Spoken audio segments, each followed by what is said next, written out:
아멘. 2주 만에 만나는 거죠? 되게 오랜만에 만나는 것 같아요. 여러분들은 굉장히 빠를 것 같지만, 네. 빨리 돌아온다, 이렇게 생각하시죠? 수요일이. 2주 만에 만났습니다. 연말이어가지고 여러분들이 굉장히 마음도 부산하고 바쁘실 거예요. 그런데 이런 연말일수록 더 마음이, 또 목사님 설교도 그 지난주 설교 말씀처럼 약간 고독해지라는 말씀이잖아요. 고독해짐을 통하여서 우리 안에 여유가 와야 되고, 그 여유를 통해서 창조적인 어떤 사역이라든가 삶을 살아낼 수 있도록 그렇게 하는 그런 시간들이 되었으면 좋겠습니다. 자, 오늘 시간에는 그러면 예배가 중요한 거에 대해서 지난 시간까지 이야기했어요. 우리는 예배를 강조하는 것은 아무리 강조해도 지나침이 없죠. 왜냐하면 예배를 통해서 우리가 세워지고, 예배를 통해서 임재하시는 하나님을 만나고 우리가 또 성숙되어지기 때문에 그렇습니다. 그러면 어떻게 예배를 잘 드릴 수 있습니까? 그랬어요. 어떤 분들은 이제 주일 성수만 하시는 분들도 있고 수요 예배만 나오는 분들도 있고 이러거든요. 근데 사실은 공예배를 잘 드리는 게 얼마나 큰 축복인지, 오늘 또 제가 예배가 끝나고 우리 우리 이 사역자들과 잠깐 이야기를 나누면서 정말 우리 목사님 설교가 이 짧은 순간에 이 교회론과 이 모든 것들이 하나가 이렇게 응축이 되어서 설교를 할 수 있는 분이, 그것도 내러티브하게 되게 딱딱할 수도 있는 교리적인 설교를 어쩌면 이렇게, 그래서 제목도 우주, 그리고 또 뭐예요? 지구, 그리고 그 다음에 교회. 결국은 연결이 돼서 어디로 왔어요? 교회론으로 왔어요. 되게. 그래서 이 설교 안에 너무나 그 교리적인, 그 하나님의 구원사적인 아니면 실천 목회적인 게 다 들어가 있다. 이런 그런 생각을 하는데, 이제 단편을 보는 분들은, 큰 숲을 못 보는 분들은 사실은 내가 요만큼을 알고 있기 때문에 여기 안에서 우리 목사님이 다른 얘기를 한다고 생각하겠지만, 정말 많은 것을 아시는 분들은 야, 이 목사님 설교 한 편에 저 모든 게 다 들어갈 수 있다고? 그런데 저 어려운 내용들을, 저 교리적인 내용이고 정말 저런 것들을 어떻게 저렇게 내러티브하게 다 녹아낼 수 있지? 진짜 놀라실 거예요. 그 교리를 되게 가르치시는 분들은 되게 정보, 알고 있는 정보, 공부했던 내용, 이 전달하는 데 끝내잖아요. 근데 우리 목사님은 그 교리를 내러티브하게 이야기 형식으로 해서 진짜 하나님의 어떤 구속사적인 거기서부터 시작하여서 완벽하게 풀어내서 결국은 교회론으로, 그리고 우리 자신에게 오잖아요. 그 수많은 별들 중에 여러분들 스스로가 하나님께서 그 놀라운 우주 수많은 별들 중에, 지구라는 별들 중에, 그리고 우리 새해된 교회 안에 여러분 한 사람, 하나님을 택해서 불러주신 그 하나님, 그 사랑, 그 별 된다. 그래서 마지막에 부른 별처럼 수많은 그 노래가 너무나도 자연스럽게 스며드는, 교리를 할 땐 대개는 강요를 하게 되죠. 내가 아는 지식을, 교리적인 것을 가르칠 때는 그럴 수밖에 없거든요. 지식을 전달하는 시간이기 때문에 강조를 하게 되고 강요를 하게 되거든요. 그런데 목사님의 설교는 되게 내러티브하기 때문에 강요하지 않고도 자연스럽게 듣고 있으면 그게 스며들어서 아멘이 되게 되고 나에게까지 오는, 결국은 그 먼 곳에서 출발했는데 결국은 내게 오는, 아, 하나님의 이게 섭리였구나, 하나님의 계획이었구나, 나를 향한 계획이셨구나로까지 딱 도달하게 되는 진짜 놀라운 비밀인 것 같아요.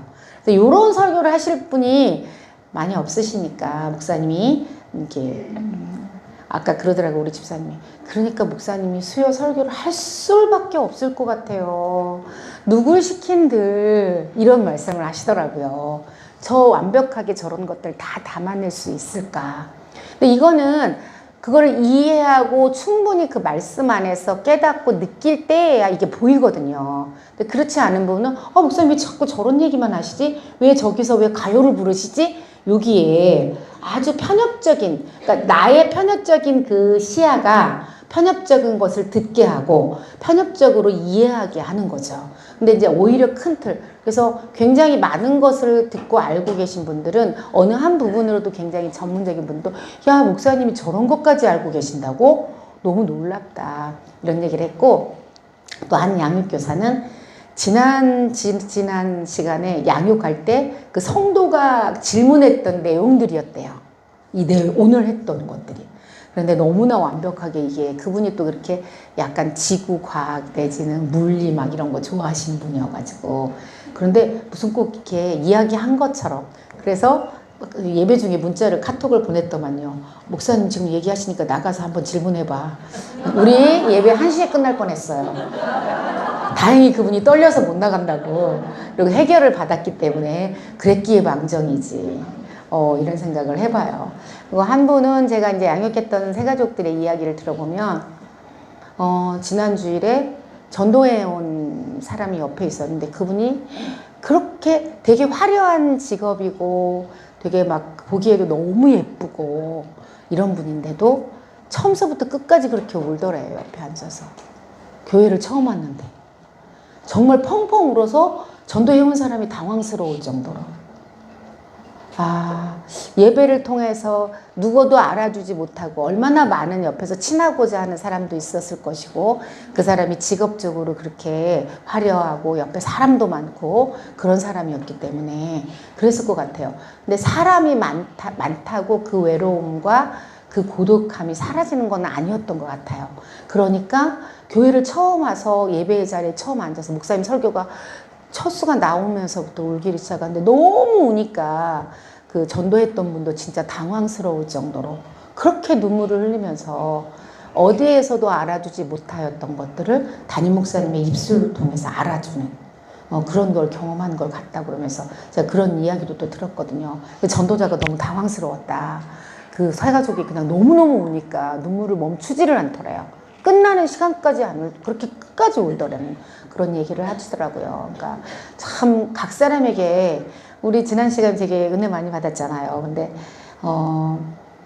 예배를 통해서 하나님이 우리를 성장시키고 성숙시키고 또 우리 새해된 교회의 예배는 사실은 예배 안에 집중만 하시면 신학적으로도 교리적으로도 보세요. 목사님은 오늘 설교 말씀만 해도 그 안에 모든 교리적인 것과 완벽하게 이를테면 목회학에 대해서 아니면 그 모든 것들이 다 들어있는 설교다 보니까 그 예배만 잘 소화를 하기만 신학적으로 아주 견고해지거든요.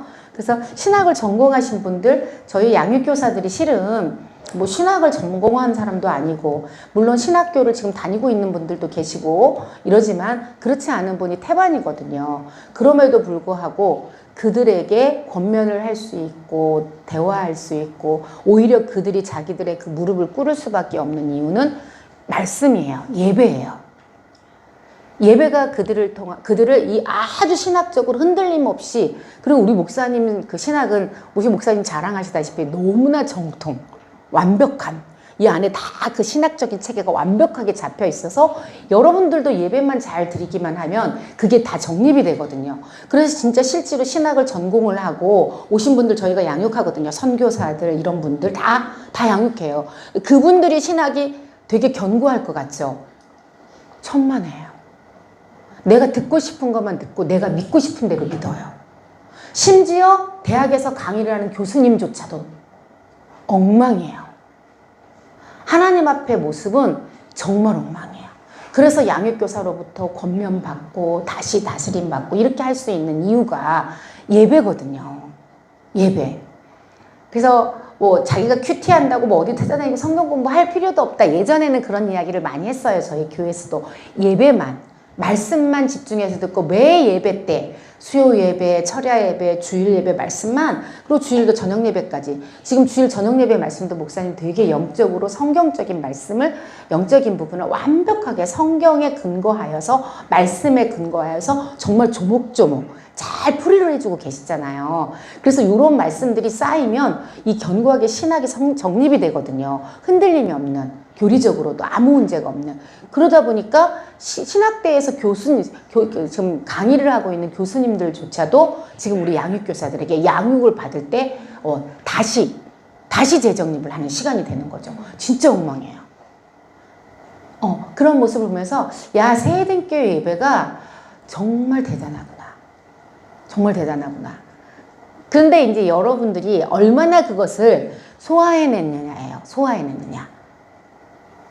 내가 알고 있는 거에만 집중하면 목사님은 큰 숲을 오늘 같은 경우에는 지금 창세기에서부터 완벽하게 다전하신 거나 마찬가지예요.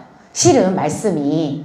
그런데 이제 이렇게 요걸 전체를 볼 수 있는, 통전적으로 목사님은 다 보시니까 그래요. 성경 말씀을 어느 한 말씀을 뭐 지금 어디 디모데후서 한다고 해서 보기만 하니 그 말씀 한 구절만 갖고 하는 게 아니라 성경 자체를 통전적으로 다 전체를 보시면서 그 흐름 맥을 잡아서 하시기 때문에 그러시거든요. 그래서 그런 말씀을 잘 내가 먹을 수 있고 적용할 수 있으면 견고해지고 내가 신앙생활 하는데도 조금도 흔들림이 없어요. 여러분 이단이와도 흔들림이 없어요. 정말이에요, 이거는. 그러니까 신학대 교수님들을 양육을 할 수 있는 거죠. 지금 신학대에서 현재 강의를 하고 있는 교수님들을 양육할 수 있는 양육교사가 되기까지는 그 양육교사가 훌륭해서가 아니라 목사님의 그 설교 말씀으로 정말 그 흔들림 받지 않는 완전한 이게 바르게 정립이 되었기 때문에 권면도 할 수 있고 양육도 할 수 있다라는 걸 지금 말씀드리고 있는 거예요. 그런데 내가 보고 싶은 것만 보고 듣고 싶은 것만 듣고 싶어 하는 사람들이 있어요. 목사님이 큰 산을 하나, 지금 정말 설악산을 하나 딱 이 수요 설교 말씀을 통해서 던져줬는데 나는 나무 하나에 집중하고 있는 거예요. 나무. 그래서 왜 쓸데없이 저런 말들을 해? 이렇게 하는 거죠.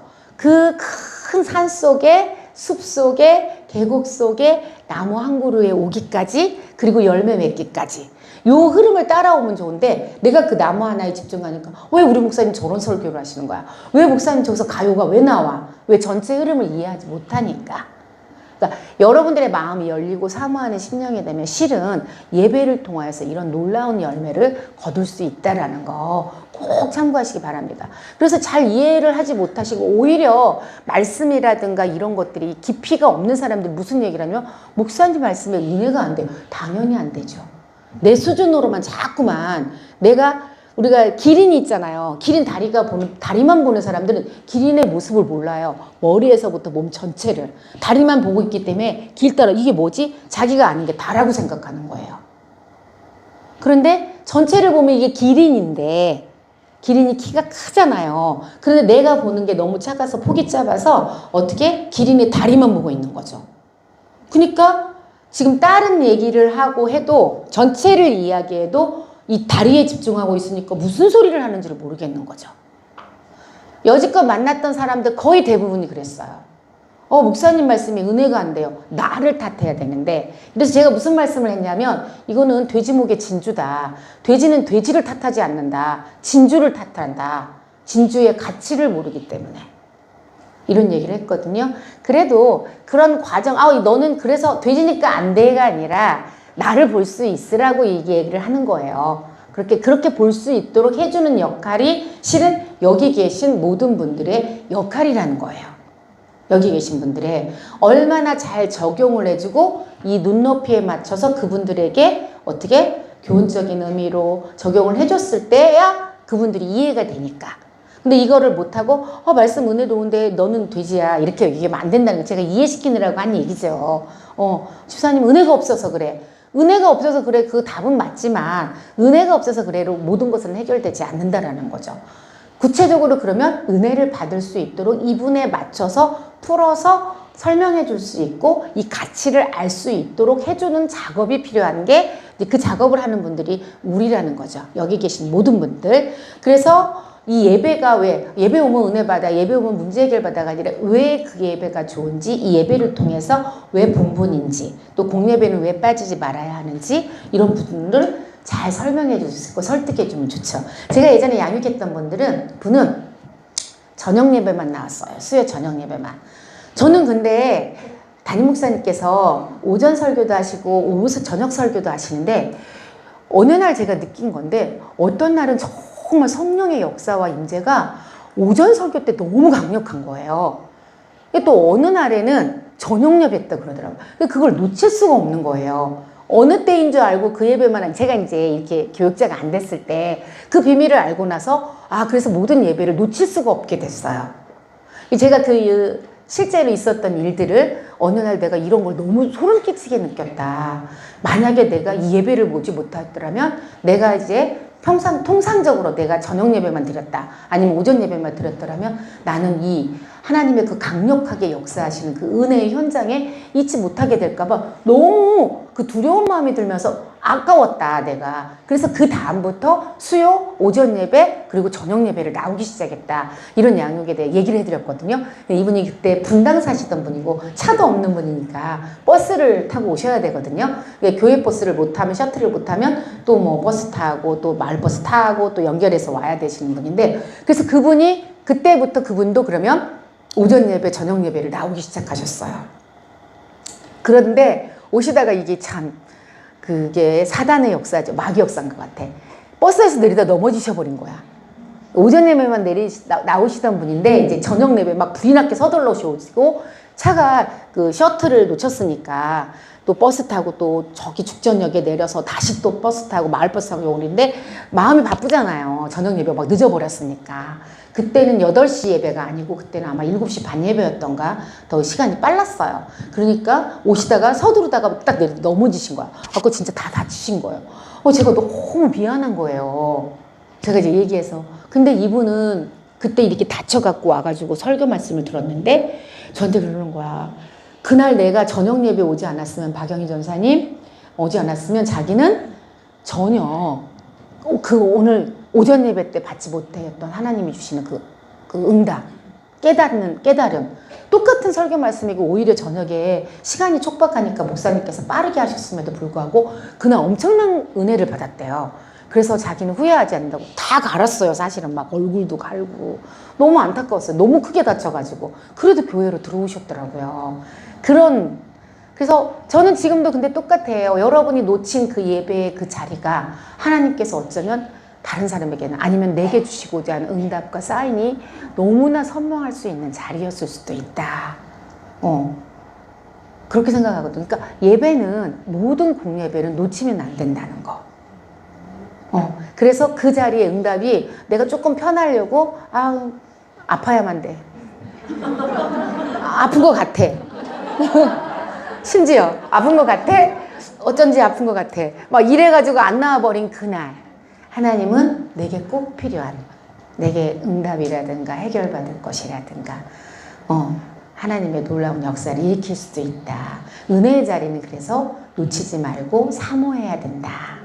이렇게 여러분들도 여러분의 권면해야 될 분들, 또 더 사모해야 될 분들, 그래서 공예배에 다 나오실 수 있도록. 그리고 제가 말씀드리잖아요. 주일 저녁 예배, 자, 나오시는 분은 손 들어보세요. 주일 저녁 예배. 우리 사명자임에도 불구하고 저녁 예배 못 나오시는 분도 많거든요. 근데 지금 목사님께서 주일 저녁 예배 말씀이 너무나 영적인 말씀들을 지금 선포하고 계세요. 실제로. 그래서 놓치면 너무 안타까운 그런 말씀들.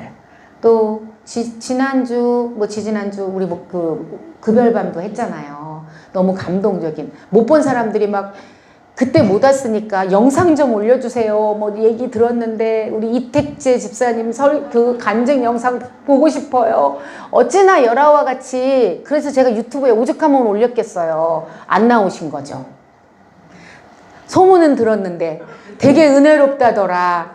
되게 은혜로웠다더라. 막 얘기는 들리는데 뭔지는 모르겠고. 그러니까 다시 볼 수 있는 길 없을까요? 해서 이야기가 와서 저희가 올려드렸고요. 또 이제 영상을 만들기 위해서 촬영했던 것들이 되게 많았어요. 현장에서 일하는 사명자들의 기쁨, 또 새가족들의 어떤 감사, 교구 총무들이 교구 현장에서의 사역들 많이 올렸는데 시간에 제한이 있어서 다 편집이 돼가지고 못 나갔기 때문에 요걸 편집해서 지금 이제 새가족에서 찍었던 양육에 관련된 거는 삭제되지 않은 무삭제본 나갖고 올려줬고, 그 다음에 이제 총무 측에서 올라온 것도 또 이렇게 편집해서 이제 무삭제본 올라갈 거예요.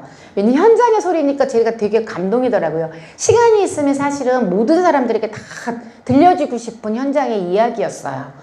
현장의 성도님들은 이런 은혜를 사모하고 이런 은혜를 받는구나.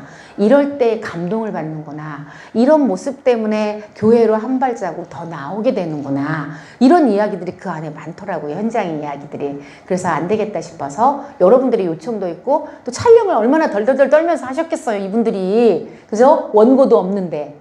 하고 또 하고 막 짜집기 하고 막 이렇게 했던 거 안타까워서 제가 이제 무삭제본을 새가족 양육에 대한 이런 것도 올려드렸고, 또 교구총무에서 촬영한 것도 또 올려드릴 거예요. 한번 보시고, 아, 현장에서는 이런 것들이 많은 사역에 도움을 받는구나. 눈높이 맞추는데 현장의 소리니까 한번 들어보시기 바랍니다. 교육자분들도 꼭 좀 들어보세요. 현장의 성도들은 저한테도 말 못하는 것들이 많거든요. 우리 이제 전사님들, 목사님들에게도 말 못하는 게 되게 많아요. 성도님들은. 왜냐하면 답정너예요. 우리는 오직 예수, 오직 교회, 예배 답이 똑같거든요. 근데 답정너가 아닌 답도 듣고 싶어 하더라. 그래서 그런 이야기들을 좀 들어보면, 아, 답정너로 가는 과정에 뭐가 필요한지를 알게 되죠. 많은 성도를 사역을 하다 보니까 교육자들은 쫓기게 돼 있어요. 또 사역자들도 마찬가지예요. 워낙 짧은 시간에 사실은 교구가 맡고 있는 사람이 뭐 2,000명 이렇게 된단 말이죠. 그런데 손길이 닿는 사람만 생각해보면 실제로 A급 성도, 출석 성도 보면 몇백 명밖에 우리가 케어하지 못해요. 그러니까 얼마나 쫓기면서 시간을 막 그 새벽부터 막 쫓겨가면서 밥을 못 먹어가면서 사역을 해도 똑같거든요. 그런데 그럼에도 불구하고 시간에 쫓기다 보니까, 왜냐하면 반복되고 만나고 또 만나고 해야 되니까 내가 마음이 급해져서 이들에게 차분하게 마음을 열고 들어줄 시간이 부족하고, 이분들도 영이기 때문에 또 그걸 느껴요. 그 교육자들의 어떤 바쁨을. 그래서 어떤 우리 성도는 이런 말을 했어요. 너무 바쁜 전도사님이다 보니까 너무 본인들이 힘들다. 정신이 없다. 이런 얘기들을 실제로 하더라고요. 계속 카톡은 오고 계속 문자는. 왜냐면 찾는 곳이 너무 많아. 근데 안 해주면 또 시험 들어. 문제는 뭐냐면 우리가 조금 이 사람 한 사람 집중하잖아요. 2시간, 3시간 대화를 하다 보고 울고 막 이럴 때도 있잖아요. 마음을 열다 보면. 그러면 울고 있는데 이거 카톡 이렇게 하면 이분이 생각할 때는 마음이 싹 식잖아요. 나는 마음을 열고 눈물을 흘리고 있는데. 그래서 이거 핸드폰을 안 보고 있다? 그 사이에 또 누구는 또 급해서 연락을 했다? 카톡을? 그러면 2시간이나 연락을 안 한 거야. 그러면 그쪽 편에서 뭐라? 우리 전도사님 진짜 연락도 안 돼. 이런 아이러니, 야, 이건 약간 그런 속에 사역하는 분들이 사실은 교육자분들이죠. 이것도 충족시켜야 되고 이것도 충족시켜야 되는 그런 상황. 그럼에도 불구하고 사실은 성도하고 할 때는 우리 목사님이 말씀하셨던 것처럼 우리가 많은 일을 할지언정 마음의 여유는 있어야 된다. 쫓겨버리기 시작하면 성도들이 같이 느껴요. 왜냐면 영적이기 때문에. 여러분들도 똑같아요. 사역자들도. 내가 형식적으로 시간에 쫓겨서 이렇게 만나잖아요. 성도들이 다 알아요. 형식적인 만남인 거를. 근데 진심으로 마음을 열고 다가오는 것과 내 마음을, 온 마음을 다 쏟는 것은 성도들이 다 느끼고 알고 있다라는 거죠. 그러니까 여기는 다 평신도 사역자들이고 그래도 영혼을 책임지는 분들이기 때문에 동일하게 말씀을 드립니다. 그래서 솔직히 연락이 안 돼서 이분이 시험이 들었을 때 그때 나중에 그를 설득할 길은 내가 지금 신방 중에서 이렇게 너무 힘든 상황이어서 그래서 이분을 설득해야 되는데 내가 이것도 마이너스가 돼버리고 이것도 마이너스가 돼버리는 결과를 초래할 수 있다는 거죠. 그래서 성도 앞에서는 저도 될 수 있으면 이거 안 보려고 해야 되는데 막 수시로 막 연락 오잖아요. 급한 연락, 교회에서, 심지어는 담임 목사님에게서 아주 막 급한 연락들이 오기 시작하는 거죠. 그럼에도 불구하고 영혼을 대할 때는 우리가 어찌됐든 예의는 시켜야 된다. 상대에 대한. 왜냐면 그래야 마음을 열고 진실되게 자기 마음을 오픈할 수 있고 드러낼 수 있죠.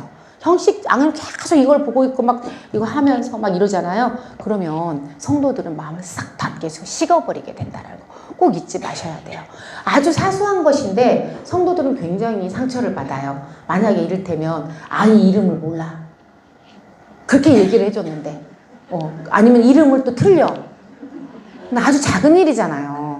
제가 아주 이게 작은 건데 심지어 저는 교육자잖아요. 근데 만약에 우리 교구 전도사님이 이를테면 우리 아이는 어이예요. 제자를 쓸 때 어이. 근데 대개는 아이를 많이 쓰거든요. 근데 봉투에 딱 아이가 쓰여 있어. 그럼 상처받는 거예요. 아니 우리 아이를 낳고 키우고 도대체 몇 년인데 나를 안 세월이 얼만데 나도 그런데. 이건 저를 빗대어서 성도들의 입장을 이해하기 시키기 위해서 얘기를 해드리는 거예요. 그런데 성도 자녀의 이름을 틀린다. 성도 입장에서 오죽하겠어요. 그죠? 그러니까 이런 사소한 아주 사소한 디테일이 결국은 우리의 목회를 좌우하더라는 거죠. 우리 시대는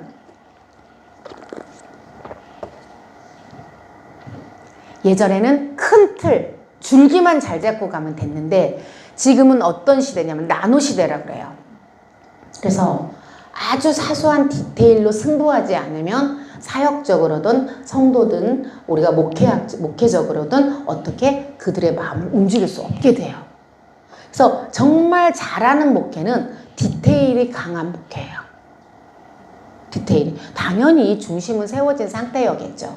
그 디테일에서 우리가 이 목회는 성공하느냐 아니냐 대충 하시는 분들이 있어요. 대충. 근데 그거로는 안 된다는 거죠. 그거로는. 그러니까 한 끗 차이로 이거는 되게 성공한 목회가 될 수 있고 한 끗 차이로 그냥 평범한 일상적인 우리가 사역이 될 수도 있다라는 거죠.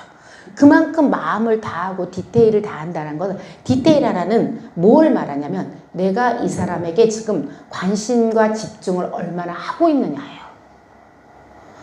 이렇게까지 신경 쓰기까지 이 사소한 것을 신경 쓰기까지 이분은 나에게 굉장히 집중하고 있구나라는 차이를 거기서 보여주는 거죠. 아주 작은 것이지만. 그래서 그런 부분들. 그래서 예배의 권면이라든가 이런 것들도 마찬가지예요. 아주 사소한 디테일을 가지고 해줘야지 큰 틀로 예배 나와야 돼. 예전처럼 은혜 받아야지, 응답 받아야지. 이거 한 가지로는 사람들의 마음을 절대로 움직일 수 없다라고 생각하시면 좋을 것 같아요. 그래서 어찌됐든 예배에 빠지지 않고 예배를 잘 나올 수 있도록 하면 우리는 우리에게 아까 말씀드렸던 것처럼 신학대를 나온 신학 교수님보다도 더 완벽한, 완전한, 그리고 흔들림이 없는 견고한 신앙의 모습을 갖출 수 있다. 이렇게 생각하시면 좋을 것 같아요. 성경 공부 되게 좋아하시는데 성경 공부도 되게 필요하죠. 당연히 필요하죠.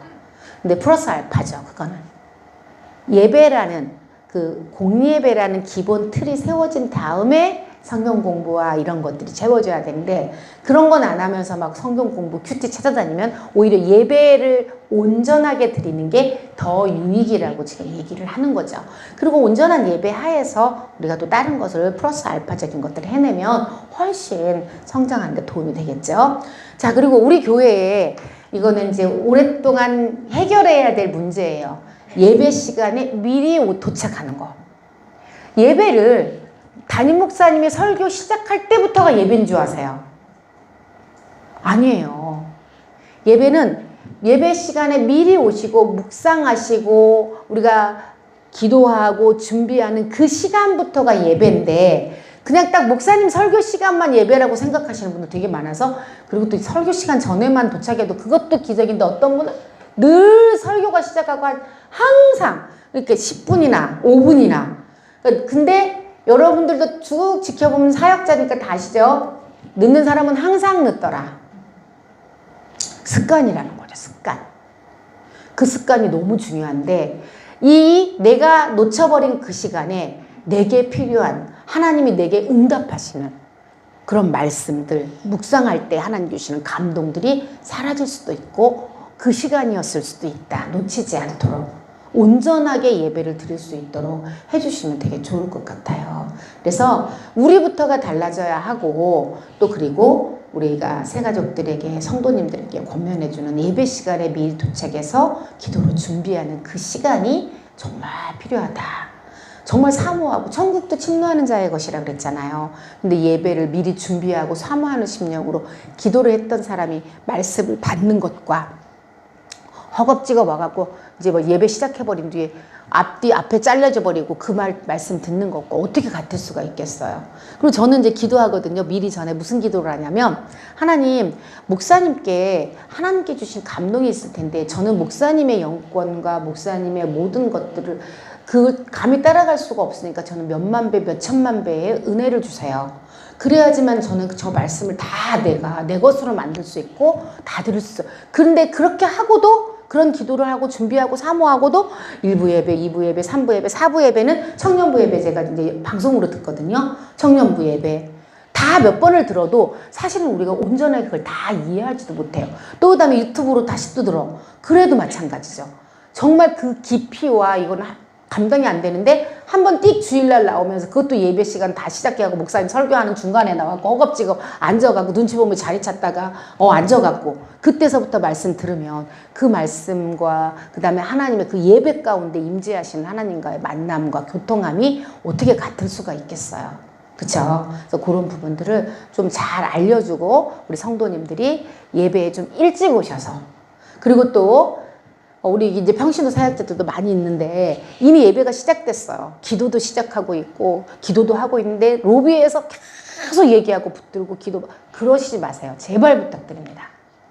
미리 오신 분에게 심지어 이거는 뭐냐면 본인만 피해를 보는 게 아니라 안에 예배 드리는 성도들에게도 내가 지금 엄청난 피해를 주는 거예요. 이분들은 일찍 와서 예배에 집중하고자 앉아 있는데 기도 시간에 쫓아서 바깥에서 막 떠드는 소리와 웅성거리는 소리와 온갖 소리가 다 들려요. 그 심지어는 어떤 분들은 일어나서 막 소리를 지르고 막 일어나서 집에 돌아가 버리는 사람도 있고 이런 사람들이 많단 말이에요.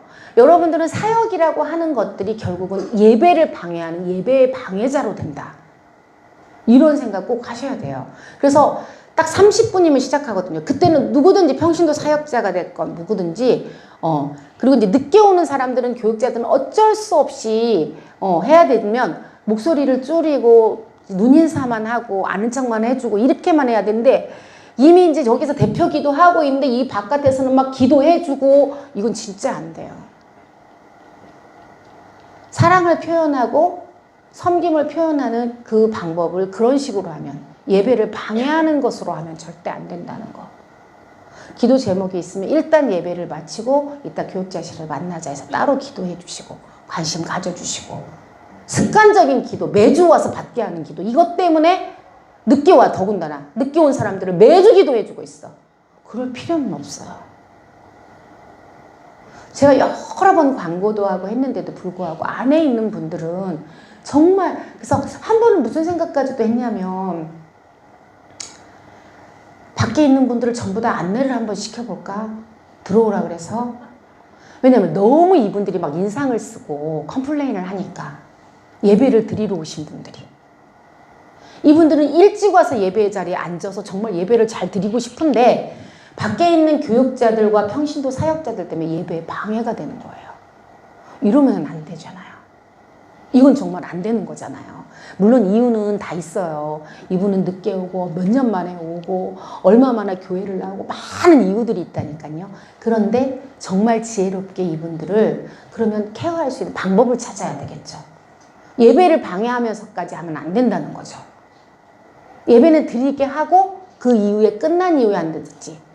끝난 이후에는 안 하시고 다 서 있기만 한데 예배 전에 예배 드려야 되고 기도해야 되고 회개 기도 시간 회개 기도도 없이 들어간다니까요. 그래서 설교 시간에 들어가요.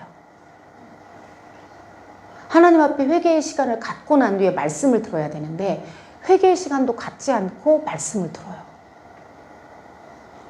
이게 얼마나 방해를 하는 것인지 이 부분도 꼭 한번 짚어보시고 지혜롭게 방법을 찾으세요. 방법은 얼마든지 찾을 수 있어요. 정말 그 성도를 사랑하고 이 성도가 케어되기를 원한다면 그 방법이 아니어도 예배를 방해하고 예배를 못 드리게 하고 늦게 들어가게 하면서 할 방법이 아니어도 충분히 방법은 찾을 수 있으니 그게 정말 잘하는 사역이겠죠. 그런 방법을 찾으시기 바랍니다. 아셨죠? 그리고 한마디씩만 나눈다고 하지만 28개 교구입니다. 그러면 교육자분들이 전도사님이 28명, 목사님들까지 한 몇 명이에요. 거기다 평신도 사역자 2~3명이 한마디씩만 한다고 생각해보세요, 여러분. 나는 한마디 했어. 나는 꼭 필요한 한마디를 한 거예요. 근데 이 떠드는 소리가 또 울리잖아요. 그 로비가 굉장히 울리는 구조예요. 소리를 흡수하는 구조가 아니고. 그러니까 더 안에서 들을 때는 굉장히 울려서 떨려. 그렇다고 문을 막 다 때려 닫을 수도 없잖아요. 들어가게 해야 되고. 예배로 가게 해야 되는데. 이런 상황, 이런 애로사항.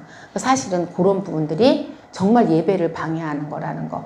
그리고 늘 서가지고 계시는 분들 대화하고 있어요. 아무 할 일이 없으니까. 저쪽에. 그리고 그 뭐 앞에 새로 오신 새가족들은 이제 맞이하느라고 어쩔 수가 없어요. 사실 새가족들은 처음 교회에 와봤기 때문에 예배가 뭔지 아무것도 몰라. 그러니까 그래도 일단 왔으니까 반갑게 맞아줘야 되는 상황인 거예요. 교회를 처음 오신 분들은. 데스크에서. 여기까지는 저희가 용납. 그래서 거기 데스크 오신 새가족분들에게는 우리가 별 얘기를 안 하거든요. 그러나 기존에 있던 분들은 사실 예배의 방해자가 되면 절대 안 된다는 거. 그리고 예배를 온전하게 드릴 수 있도록 도와주는 것이 교육자와 우리 사역자의 역할이지, 예배를 방해하는 것이 사실은 교육자, 사역자의 역할 아니죠. 몇 년 만에 교회를 나왔는데 온전하게 예배를 드리게 해야지. 내가 왜 데리고 있어? 힘들게 교회를 끌어냈는데 온전하게 예배를 드리게 해줘야지. 내가 왜 데리고 있냐고. 회개 기도 시간도 할 수 없이, 회개 기도마저도 하는 시간도 없이 붙들고 있어. 내가 해주는 게 옳다고 생각하니까 그런 거거든요. 예배보다도 나의 섬김, 나의 케어가 옳다고 생각하니까. 그러지 마세요. 다른 방법으로 케어하시고 다른 방법으로 섬겨주시고 예배는 온전하게 드릴 수 있도록. 그래서 회개 기도도 없이, 묵상 기도도 없이, 말씀이 뭔지도 모르고, 오늘 하나님께서 주신 말씀이 뭔지도 모르고 그러고 들어간다니까요. 그리고 목사님 말씀만 듣고 가는 거예요. 온전한 예배라고 할 수 없어요. 그래서 온전하게 예배 드릴 수 있도록 도와주는 역할이 우리들의 역할이라는 거 생각하시면서 그렇게 사역해 주시기 바랍니다. 그래서 또 다음에 이제 예배 시간에 졸거나 딴 생각을 하지 말아야 합니다. 습관적으로 조는 분들 있어요. 덕이 안 되게. 뒤로 오세요, 뒤로. 그리고 이제 졸았자 그러면 안 졸았다고 막 얘기해요, 또. 아예 뒤로 오시든지 아니면 방법을 취해야 되겠죠, 본인이. 습관적으로 조시는 분들 조심하세요. 성도들에게도 덕이 안 되고, 우리는 다 평신도 사역자든 모델이거든요. 모델. 다 보고 있어요. 다 지켜보고 있어요. 그런 부분들도 참고하셨으면 좋겠습니다. 성도님들도 마찬가지죠, 물론. 우리는 성도들이 예배 시간에 졸면 뭐라고요? 영적으로 문제 있어, 이러거든요. 저 성도 영적으로 문제 있어. 우리가 졸면 어떻게 됐어, 이거? 똑같아요.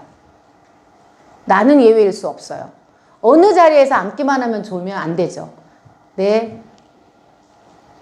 자, 그 다음에 설교자의 영적 권세를 알고 목사님과의 관계를 바르게 해야 합니다. 그랬습니다. 이 역할이 되게 중요합니다.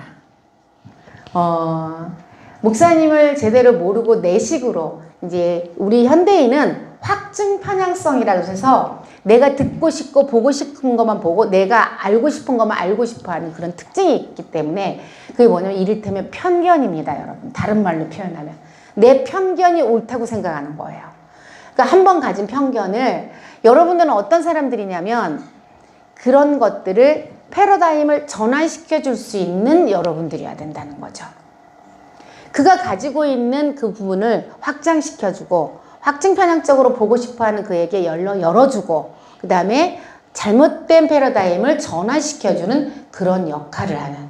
자, 질문 한번 해보도록 하겠습니다. 제가 최근에 들었습니다. 담임 목사님이 골프를 치는 거가 너무 시험거리여서 교회를 떠나겠다는 성도들이 있다고 합니다. 이럴 때, 이거는 실전입니다. 이럴 때 전 얘기를 한 두세 명한테 들었어요. 이럴 때 근데 그럴 수도 있겠다 싶어요. 이럴 때 여러분들은 어떻게 해결해 줄 것인지, 이분의 이런 것들을 교구 안에서도 지금 물론 그런 이야기가 나오는 경우들도 있겠지요. 한번 나눠보도록 하겠습니다. 자, 성수연 선생님 마이크 들고 질문 한번 해보도록 하겠습니다. 그 옆에 우리 전도 잘하는 20교회 집사님 한번 얘기 한번 해보실래요? 예쁜 집사님. 네. 만약에 내가 전도를 한다면, 전도 되게 잘하시잖아. 전도 열심히 하고. 근데 그분이 와서, 왜 목사님이 설교 시간에 골프 얘기하고, 골프는 사치 스포츠 아니에요? 돈 많이 드는 거 아니에요? 나는 힘들어서 위로받고 싶어서 교회 왔는데 목사님 왜 골프 얘기만 해요? 이렇게 얘기하면 뭐라고 대답하실 거예요? 그 성도 뭐라고 대답해줘야 전도가 되고 다음 주에도 나올 거 아니에요? 하나님이 보시기에는 목사님이 그동안 평생 이 교회를 위해서 헌신하셨잖아요. 그래서 얼마 전에 또 많이 아프셨잖아요. 네. 그래서 하나님이, 제 개인적으로 생각해보면 하나님이 목사님에게 주신 그런 허락하신 것이다. 네, 허락하신 것이다. 오케이. 네네. 그 앞에. 자, 윤영미 전사님. 성도들이 그렇게 얘기하면 뭐라고 얘기해 줄래요?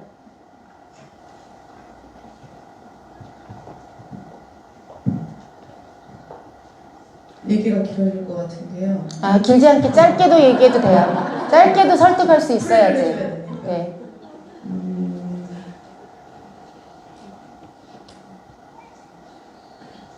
쉼없이 달려오셨고 그 부분부터 얘기해드리고 이제는 우리를 위해서 목사님이 당신을 챙기셔야 될 때가 온 것 같다. 그래서 그 중에 하나가 골프가 아닐까. 그리고 신방하면서 저 많이 들었어요. 그니까. 네. 네네. 실제로 제가 지금 그래서 질문하는 거예요. 그래서 내가 풀이해 주시는. 했더니 네. 그들이 변화가 되든가요? 그들이 이해를 하고 납득을 하고 교수님이니까 지식적인 분이시니까. 그런 질문을 했을 때, 네. 자, 다음, 저 뒤에 최윤범 목사님. 여기. 최근 스토리로는 이렇게 골프도 처음 하지만 어렵지만 주님 의지하면서 했더니 좋은 열매가 있었다. 그래서 오늘날 우리도 무슨 일이 하든 다 힘들지만 이렇게 불가능한 88점이 나온 것처럼 주님을 의지하면 좋은 열매가 있을 수도 있고. 근데 그게 시험이라고 그런다니까, 성도님이. 아니, 왜 목사님이 그 사치스러운 골프를 하냐고. 상처받게 나는 힘들어 죽겠는데. 우선은 좀 헤아려주고, 하지만 좀 이야기를 좀 들어오는 봐야 돼요. 어떤 맥락에서. 이런 맥락. 나 힘들어 죽겠어.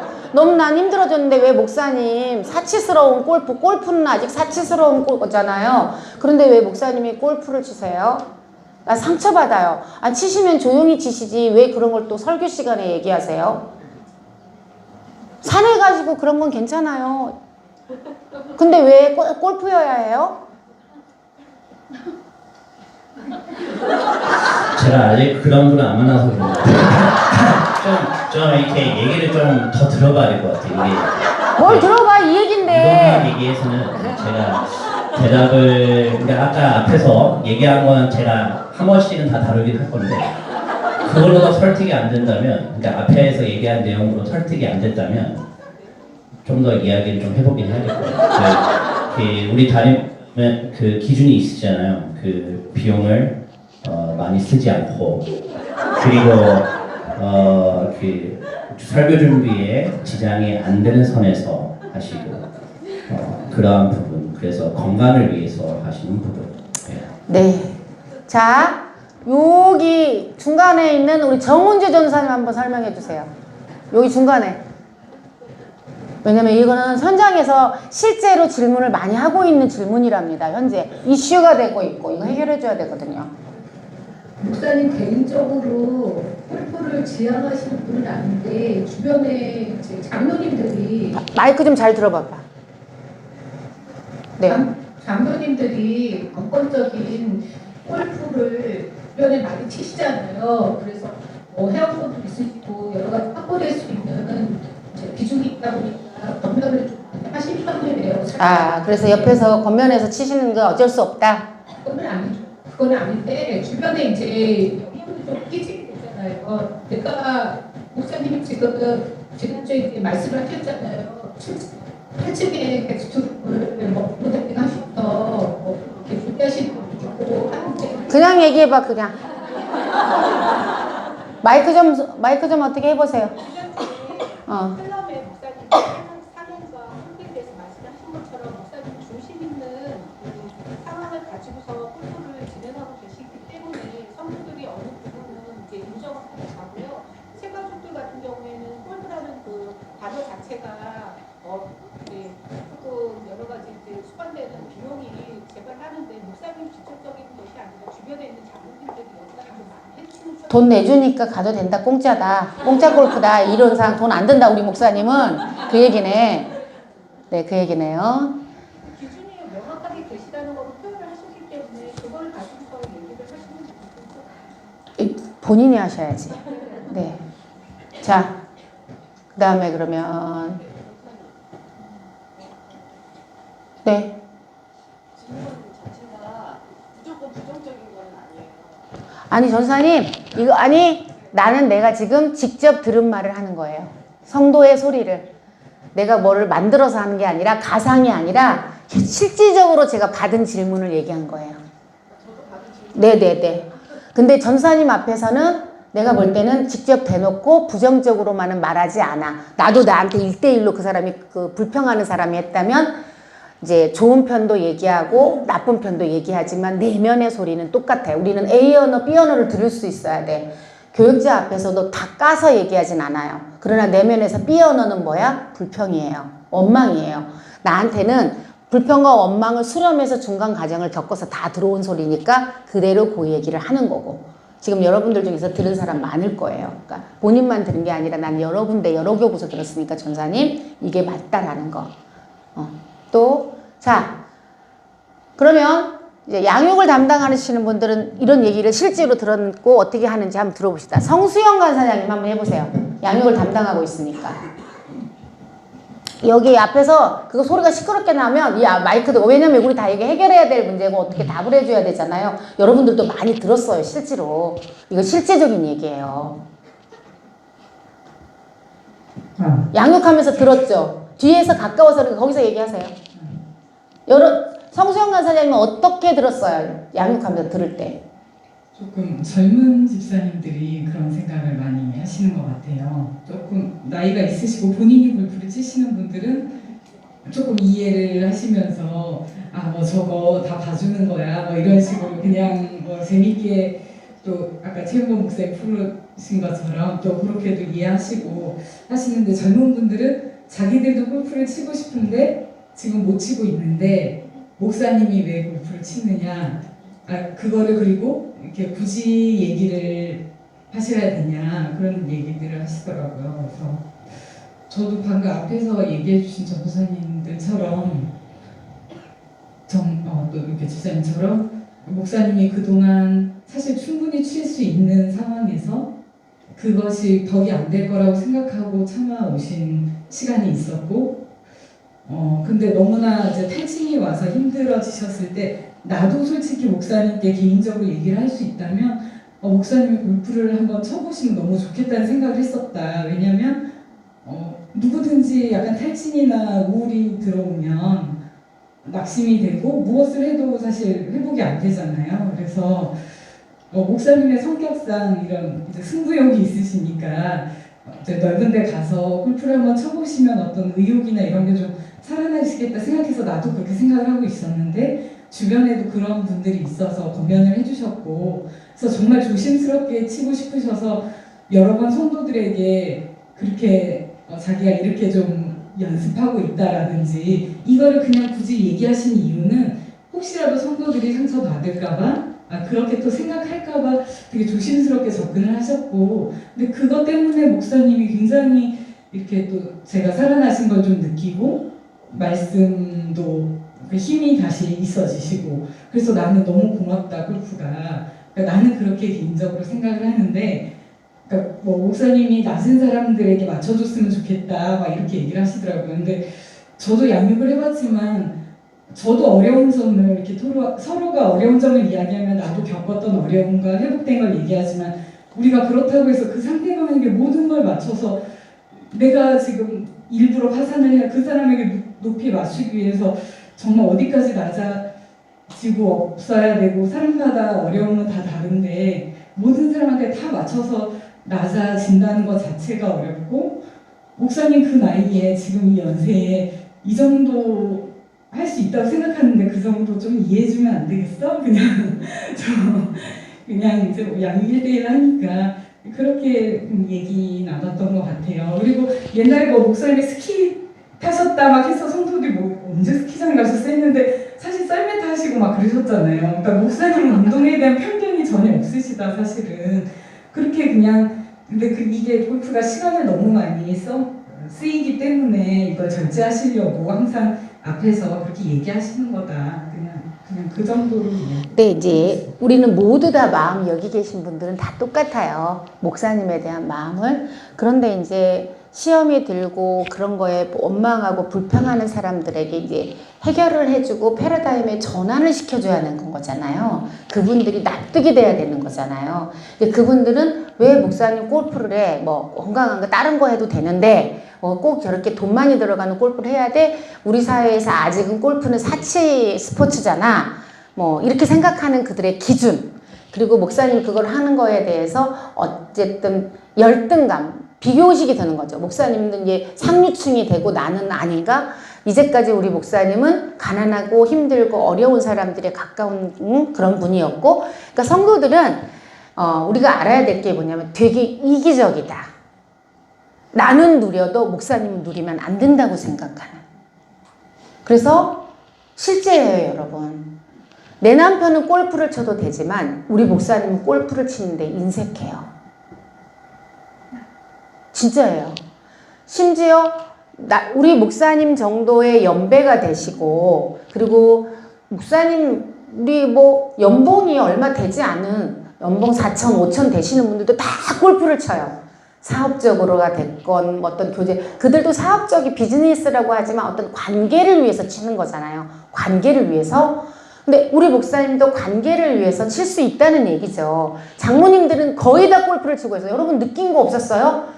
우리 목사님의 당회에 있는 장로님들은 골프를 친 지 얼마나 됐다고요? 다 30년, 40년, 45년 됐대요.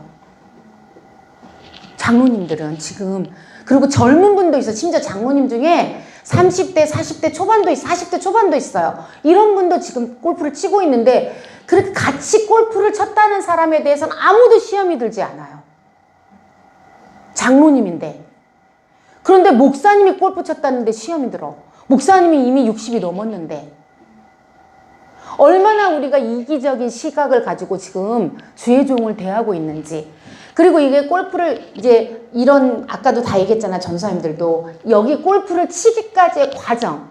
목사님이 얼마나 힘든 시기를 거치고 정말 우리 목사님 큰일 났다. 설교도 못 하시는 거 아닐까 했을 때 그것을 극복하기 위해서 하나님을 위한 내 사랑을 하기 시작한, 내가 치고 싶어서가 아니라 이 하나님을 위해서 나의 건강을 이제 책임져야 되는데 산에 다니는 것만으로는 안 됐잖아요. 그러니까 이 방법을 제시한 거죠. 주변에서 이렇게라도 해보면.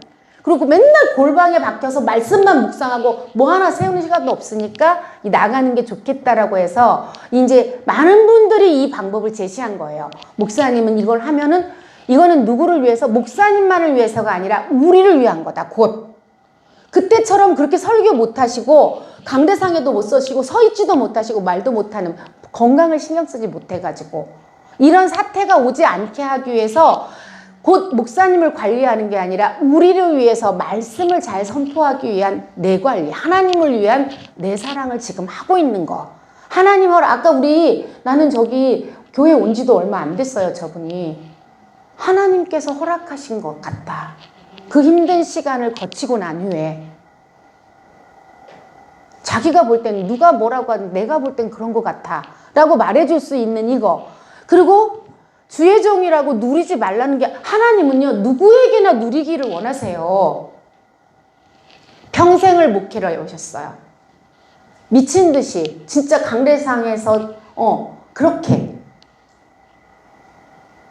교회도 들어가지 못하고 오직 목회만을 해서 외우신 분이 아무것도 누리지 못한다면 하나님은 정말 살아계신 하나님일까? 여러분들도 하나님이 살아계신다면 다 누리기를 바라잖아요. 목사님 뭐라 그러셨어요? 그때 노아가 범죄했을 때, 술에 취했을 때 그것마저도 하나님께서 주신 축복을 누린 걸로 우리가 생각해 볼 수 있지 않겠느냐. 그냥 이게 어떤 막 허물이고 실수고 이렇게만 보지 말고 하나님이 주신 그 땅에서, 하나님이 허락하신 그곳에서 추수를 하고 하나님이 주신 이 축복이 너무 감사해서 그 포도즙을 마시면서 그 누렸던 그 하나님의 축복, 하나님께 영광 돌리면서, 우리 목사님도 그런 삶을 사셔야 하지 않을까요? 평생을 주님만을 위해 살아오신 분이니까 그게 골프가 됐든 당구가 됐든 탁구가 됐든 뭐면 어때? 뭐면 어때요, 여러분?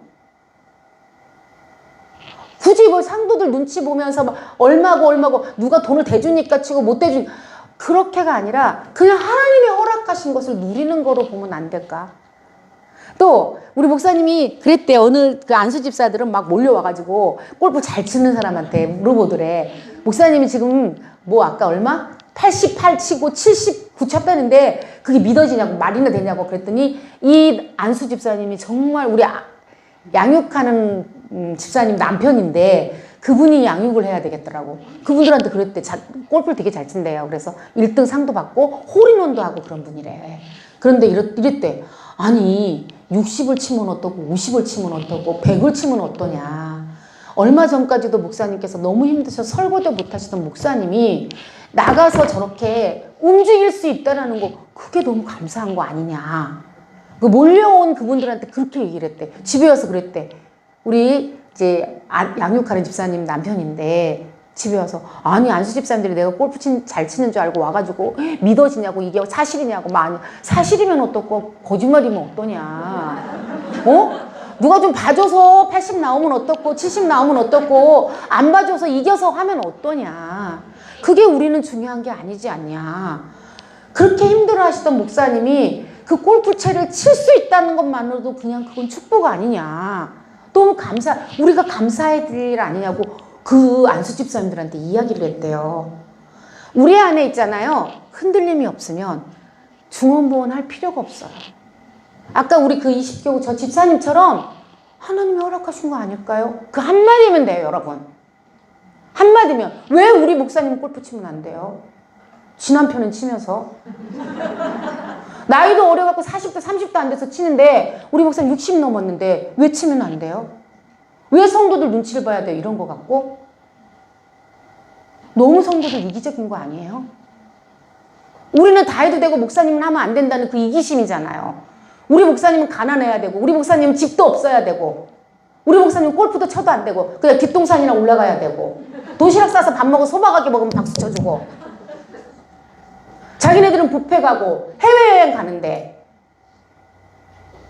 이런 마인드가 너무 이기적인 거잖아요. 그거 깨부숴줘야지 그 사람이 축복을 받죠.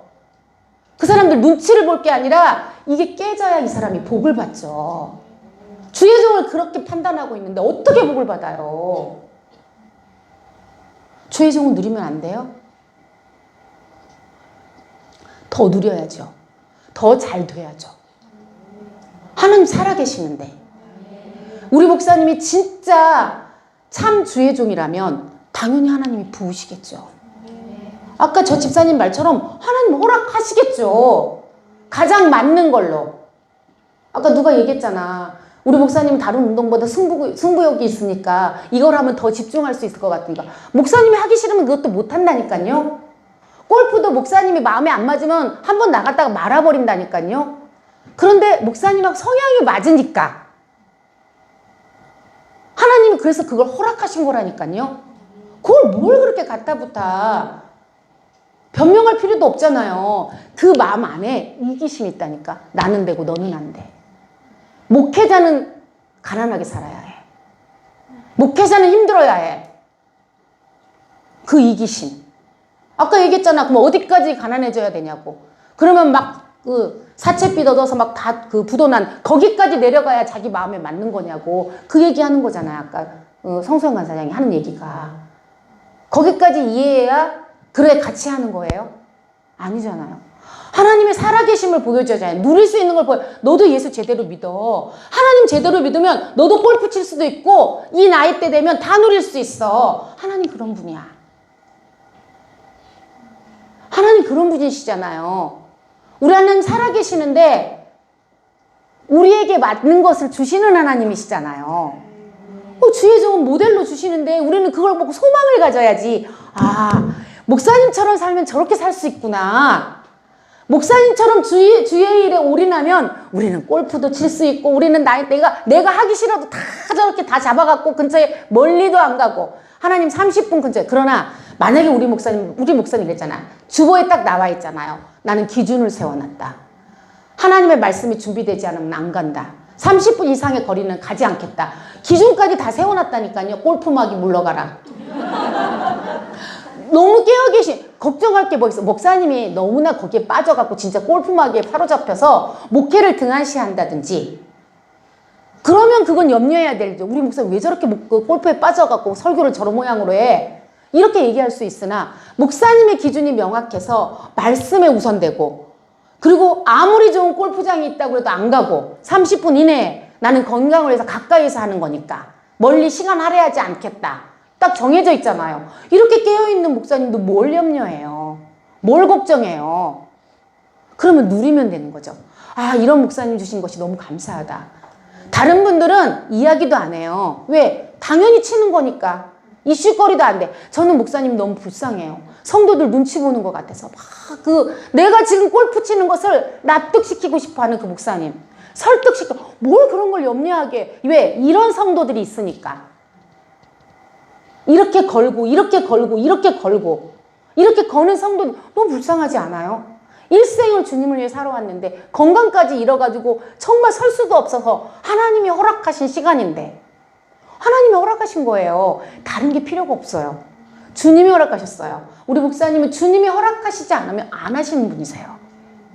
그리고 기준이 명확하잖아요. 하나님께 대하서건 설교에 대하서건 성도에 대해서건. 그럼 뭘 염려할 게 없잖아. 그러면 그 염려할 거 하나도 없다. 이 건강함을 통하여서 우리는 더 활기차고, 목사님의 창의적인 영감을 통하여서 우리는 더 은혜로운 말씀을 우리는 은혜 받을 수 있다. 이거는 감사할 일이다. 이게 전환이에요. 패러다임의 전환. 구구절절 할 필요도 없어요. 하나님이 허락하셨어요. 그리고 목사님은 흔들리지 않으세요. 목회에 대해서건 목양에 대해서건 흔들림이 없어요. 그리고 오히려 더 집중하세요. 이것이 플러스가 되어서 말씀을 묵상하시고 목양을 하시고 목회를 하시는데 더 창의적인 영감으로 집중을 아주 잘하고 계시잖아요. 이거는 박수 칠 일이에요, 여러분. 그래서 여러분들이 만약에 그런 불평을 하시는 분들 마무리는, 자, 우리 함께 다 같이 목사님의 골프를 해서 박수를 이게 하고 끝내면 되죠. 왜? 그래서 우리 목사님 건강해져서 지금 잘하고 계시잖아요. 그 시간을 잘 활용하고 그 플러스가 되어서. 그러면 막 지치고 힘들어가지고 설교 말씀도 묵상 못하고 좀비도 못하고 그게 맞겠어요? 이게 맞지. 이게 맞지. 그 이기적인 그들의 마음이 바뀌어야 그들이 축복을 받을 수 있어요.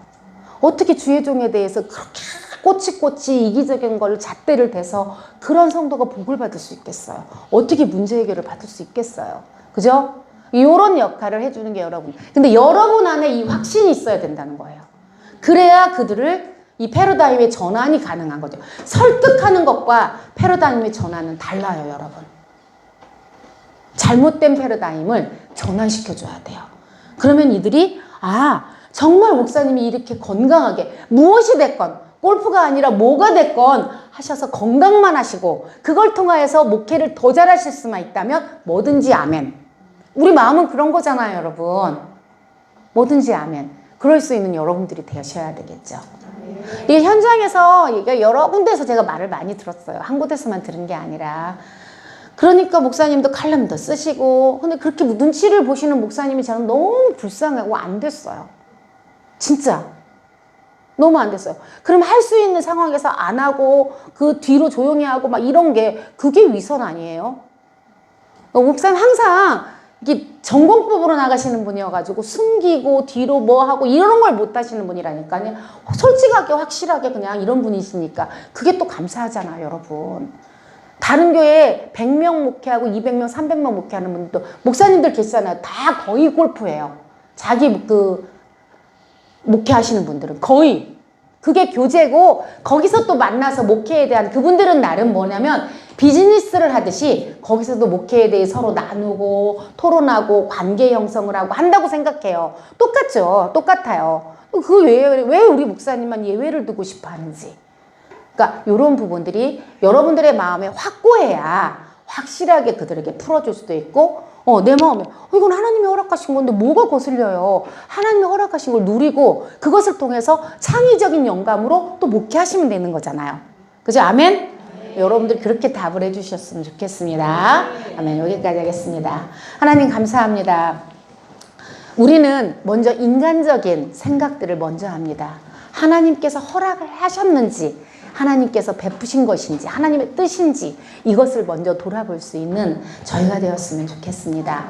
그럴 때 하나님이 주신 감동으로 무엇이든지 할 수 있고 그것이 또 목회의 선한 영향력과 열매를 맺을 줄 믿습니다. 우리에게 하나님의 뜻을 분별할 수 있고 하나님의 마음을 읽을 수 있고 그것을 우리가 인정해 드릴 수 있는 그렇게 목회를 하는 모든 저희가 되게 하여 주시옵소서.